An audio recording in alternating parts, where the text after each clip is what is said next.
Imagina esto. Tienes 26 años. Hace 3 días, viste a tu esposo morir defendiendo las murallas de tu ciudad contra guerreros espartanos. Ahora estás de pie en las ruinas de tu hogar, abrazando fuerte a tus 3 hijos, intentando volverte invisible mientras oficiales espartanos caminan entre las mujeres sobrevivientes, examinándolas como ganado en un mercado. Un oficial se acerca. Te pregunta tu edad, si los niños son tuyos. Respondes, con la voz apenas un susurro. Marca algo en su tablilla de cera y se va sin explicación. Esa noche, los soldados te arrancan a tus hijos de los brazos. Tu hijo de 3 años grita por ti, intentando correr detrás mientras te llevan marchando con otras 200 mujeres. Miras atrás, tratando de memorizar sus rostros, sin idea de si los volverás a ver algún día. Aquí comienza tu pesadilla. Y comparado con lo que viene, la muerte habría sido misericordia. Esto es Crown and Dagger, donde exploramos los capítulos más oscuros de la historia que otros no tocan. Lo que estás a punto de aprender cambiará cómo entiendes la guerra antigua y por qué las esposas de los guerreros derrotados enfrentaban destinos que las fuentes antiguas llamaban peores que la muerte. Dale subscribe y aplasta a ese botón de like ahora mismo porque esta historia necesita ser contada. Para entender qué les pasó a estas mujeres, necesitas entender qué era realmente Esparta. Mientras Atenas construía democracia y comerciaba cultura por el Mediterráneo, cometiendo sus propias atrocidades detrás de esa máscara civilizada, Esparta era brutalmente honesta sobre lo que era, una máquina de guerra. Niños tomados a los 7 años, entrenados en Lago G. Dolor, obediencia, violencia, bebés débiles dejados a morir, identidad individual aplastada. Eras espartano primero, humano después. Pero aquí está la base de todo. Los ilotas, una población esclavizada masiva. 10 ilotas por cada espartano. Trabajaban la tierra mientras los espartanos perfeccionaban la guerra. Los espartanos vivían en terror constante de ellos, superados en número 10-1, a una rebelión de la aniquilación. Ese miedo impulsaba todo lo que hacían. Y Esparta entendió algo que otros griegos no captaron del todo. Para destruir a un enemigo para siempre, matar guerreros no basta. Apuntas a sus mujeres, controlas la reproducción, borras la identidad, haces que la próxima generación te sirva en vez de buscar venganza. Cuando Esparta conquistaba una ciudad, esto no era violencia aleatoria. Era sistemático. Los comandantes evaluaban a las mujeres capturadas como infantería, edad, fertilidad, estatus, luego las clasificaban según cómo serían usadas.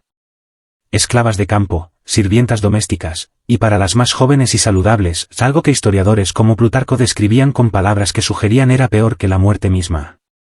Ahora, déjame decirte exactamente qué significaba eso. Lo que la mayoría no entiende sobre la guerra antigua es que la batalla era solo el comienzo. La verdadera conquista ocurría después, en cómo tratabas a los sobrevivientes. Mata a todos los hombres. Eliminas una generación de guerreros, pero sus hijos criados por sus madres crecerán buscando venganza. La cultura sobrevive. El agravio fermenta. En 20 años, luchas la misma guerra otra vez. Esparta encontró la solución. No solo conquistas territorio, conquistas linajes. Cuando las fuerzas espartanas tomaban una ciudad, la población sobreviviente se dividía inmediatamente. Hombres en edad militar estaban muertos o marchando a ejecución. Niños y ancianos separados, y las mujeres, específicamente las de edad fértil, aproximadamente 15 a 40, recibían atención especial. Estas mujeres representaban tanto una amenaza como una oportunidad. Dejadas solas, criarían la próxima generación de enemigos. Pero controladas adecuadamente, podían ser absorbidas. Sus hijos podían volverse espartanos, o al menos servir intereses espartanos. La cultura conquistada podía borrarse no por genocidio sino por control reproductivo sistemático. El proceso de evaluación era metódico. Oficiales espartanos examinaban a cada mujer. ¿Cuántos años? ¿Hijos? ¿Cuál era su estatus en la ciudad conquistada? Esposa de guerrero, hija de líder, sacerdotisa. Cada detalle determinaba su destino. Las mujeres se categorizaban. Algunas se unían a las masas de ilotas, desapareciendo en campos y talleres. Otras tenían destinos diferentes. Y para mujeres de la clase gobernante, esposas e hijas de líderes enemigos, Esparta tenía planes específicos. Porque humillar a las mujeres de élite del enemigo no era solo crueldad. Era mensaje estratégico. Les decía a toda ciudad griega que miraba, esto pasa cuando nos resisten. No solo a tus hombres, a tus mujeres, a tu linaje, a todo lo que eres.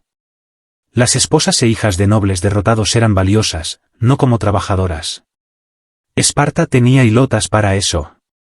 Eran valiosas como símbolos, como demostraciones vivas de conquista total. Estas mujeres se asignaban como esposas a ciudadanos espartanos, no por elección, no por negociación, por decreto estatal. Hombres espartanos mayores que necesitaban esposas, guerreros cuyas esposas previas habían muerto, hombres que no habían producido suficientes hijos para el Estado. Las asignaciones eran prácticas, sirviendo la necesidad de Esparta de mantener su población ciudadana, pero también eran guerra psicológica. Imagina esto. Tu esposo era líder de una ciudad, guerrero respetado. Hace 3 semanas comandaba hombres en batalla. Ahora está muerto, matado por espartanos, y estás de pie en una ceremonia vestida con ropas nupciales, siendo formalmente casada con uno de los hombres que destruyeron tu mundo. Estas no eran arreglos secretos. Eran públicos. Todos presentes sabían exactamente qué era esto. Conquista disfrazada de matrimonio. Pronunciarías las palabras rituales, jugarías el rol de novia dispuesta, mientras cada persona mirando entendía que eras una cautiva cuyo verdadero esposo probablemente se pudría en una fosa común. Después de la ceremonia, te llevaban al hogar de tu nuevo esposo. Allí se esperaba que cumplieras todo deber de esposa espartana. Manejar el hogar, dar a luz hijos, criar a esos hijos como espartanos, enseñarles valores espartanos, verlos crecer para potencialmente luchar contra cualquier sobreviviente de tu ciudad original.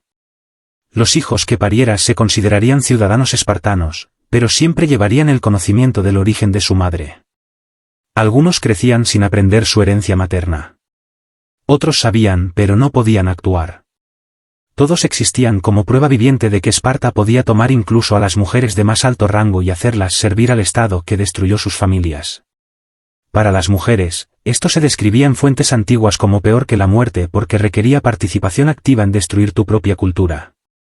No podías solo soportar. Tenías que actuar, sonreír, manejar un hogar, amar hijos que eran tuyos y productos de tu cautiverio. Algunas se adaptaban, encontraban formas de sobrevivir psicológicamente. Otras nunca. Cuentas antiguas mencionan mujeres que vivieron toda su vida en duelo silencioso, que se negaban a participar plenamente incluso cuando traía castigo, que enseñaban a sus hijos pequeñas rebeliones en secreto, y algunas elegían la muerte. Plutarco describe mujeres nobles capturadas arrojándose de acantilados antes que aceptar matrimonio forzado con sus conquistadores. Estas muertes a veces se retrataban como mujeres virtuosas preservando su honor mediante suicidio. Pero el hecho de que tales elecciones fueran necesarias revela el horror del sistema. Ahora entramos en algo aún más oscuro. Porque el matrimonio forzado a ciudadanos no era el único destino para mujeres capturadas. La ideología espartana enfatizaba producir guerreros fuertes. Practicaban cría selectiva en su propia población. Y extendían este pensamiento a pueblos conquistados. Algunas mujeres capturadas, particularmente de poblaciones que los espartanos consideraban con rasgos deseables, altura, fuerza, características físicas específicas, se asignaban no como esposas, sino como lo que fuentes llaman oblicuamente parejas de cría. Estas no eran matrimonios. Eran asignaciones reproductivas. Mujeres emparejadas con hombres espartanos específicamente para producir hijos de herencia mixta pero lealtad espartana, o emparejadas con hilotas para producir descendencia nacida en esclavitud pero con características valiosas para labor específica. Los arreglos trataban tanto a mujeres como a veces hombres como ganado de cría, valor determinado enteramente por descendencia potencial. Las mujeres no tenían protección legal, no tenían estatus, no podían negarse. Hijos nacidos de estas uniones ocupaban posiciones complicadas. Algunos podrían considerarse ciudadanos pero siempre llevaban la mancha de herencia mixta. Otros nacían hilotas heredando el estatus subyugado de su madre, creciendo sabiendo que eran productos de conquista. Para las madres esto creaba conflicto psicológico profundo. Los hijos eran suyos. El apego maternal es poderoso. Pero también eran productos de arreglos que las madres nunca eligieron, creciendo para servir a la gente que destruyó todo. Esto no era violencia aleatoria. Era política estatal. El targeting de mujeres para propósitos reproductivos se planeaba tan cuidadosamente como campañas militares. Los resultados, hijos que servirían intereses espartanos, eran intenciones planeadas apoyando la dominancia a largo plazo de Esparta. La mayoría de mujeres capturadas enfrentaban un destino más simple pero no menos brutal. Se volvían hilotas. El sistema de hilotas era la base del poder espartano. Esclavos propiedad del Estado que trabajaban la tierra, producían bienes, hacían todo lo que permitía a ciudadanos espartanos enfocarse enteramente en la guerra. El estatus de hilota era hereditario. Nacías hilota, morías hilota. Tus hijos, nietos, todas generaciones futuras esclavizadas para siempre. Mujeres capturadas absorbidas en este sistema enfrentaban vidas de trabajo agotador, trabajando campos espartanos en siembra y cosecha, sirviendo en hogares, produciendo bienes en talleres. El trabajo era interminable, las condiciones brutales, el trato deliberadamente cruel. Los hilotas eran regularmente golpeados para reforzar su estatus. Daban comida y ropa mínima, prohibidos aspirar a nada más allá del trabajo asignado, existían para servir, y Esparta se aseguraba de que nunca lo olvidaran. Pero las hilotas enfrentaban vulnerabilidades adicionales. Estaban sexualmente disponibles para ciudadanos espartanos sin consecuencia. Un espartano podía forzarse sobre una mujer hilota y no enfrentar castigo. Era propiedad. Hijos nacidos de estas violaciones se volvían hilotas, añadiendo a la población esclavizada. Algunas mujeres hilotas pasaban décadas en hogares espartanos, sirviendo como domésticas, nodrizas para niños espartanos, disponibles para lo que sus amos demandaran. Veían crecer niños espartanos privilegiados mientras sus propios hijos laboraban en campos, nunca capaces de irse, nunca de negarse a nada. El peso psicológico era aplastante. Estas mujeres recordaban la libertad. Habían tenido identidades, posiciones sociales, familias, futuros. Ahora eran propiedad. Sus hijos nacidos en servidumbre permanente. Vivían rodeadas de familias hilotas multigeneracionales y veían su propio futuro. No solo su esclavitud, sino la de sus hijos y nietos extendiéndose para siempre. Mujeres capturadas de ciudades conquistadas, que recordaban ser libres, enfrentaban angustia particular. El contraste entre lo que fue y lo que siempre sería creaba una carga psicológica que definía cada momento de su existencia. Esparta mantenía el sistema de hilotas mediante terror sistemático, y nada encarnaba ese terror más que la criptía. Era un rito de paso para jóvenes espartanos. Los enviaban al campo con armas y una misión simple, cazar y matar hilotas que parecieran peligrosos. Los fuertes, los audaces, cualquiera mostrando signos de liderazgo potencial. Jóvenes espartanos acechaban hilotas como presa. Esperaban el momento justo. Atacaban sin aviso. Los objetivos estaban desarmados, indefensos. Ese era el punto. Mujeres hilotas a veces eran objetivos si se veían como problemáticas o simplemente estaban en el lugar equivocado. La criptía no necesitaba justificación. Cualquier hilota podía matarse en cualquier momento por cualquier razón. La práctica servía múltiples propósitos. Daba a jóvenes espartanos experiencia en matar sin remordimiento. Terrorizaba a la población hilota demostrando que la muerte podía llegar en cualquier momento. Eliminaba líderes de resistencia potencial antes de que organizaran algo. Para mujeres hilotas, particularmente las que recordaban libertad, la criptía era una sombra constante. Aprendías a volverte invisible.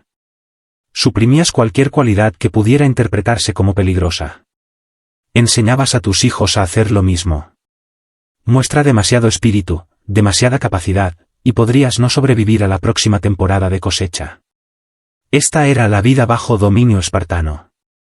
No solo labor y servidumbre, sino el conocimiento de que podías ser asesinada por un chico adolescente como parte de su entrenamiento y nadie se preocuparía. Tu vida no tenía valor excepto como lección para jóvenes guerreros aprendiendo a matar. Esparta no solo conquistaba poblaciones. Las humillaba públicamente, sistemáticamente. Cuando Esparta ganaba victorias mayores, las celebraciones incluían rituales diseñados para demostrar dominación total, y mujeres capturadas eran las piezas centrales de estos despliegues. Mujeres de ciudades derrotadas se desfilaban por territorio espartano, mostradas como trofeos vivientes. Si habían sido prominentes en sus ciudades originales, esposas de líderes, sacerdotisas, mujeres de estatus, su humillación se hacía lo más visible posible.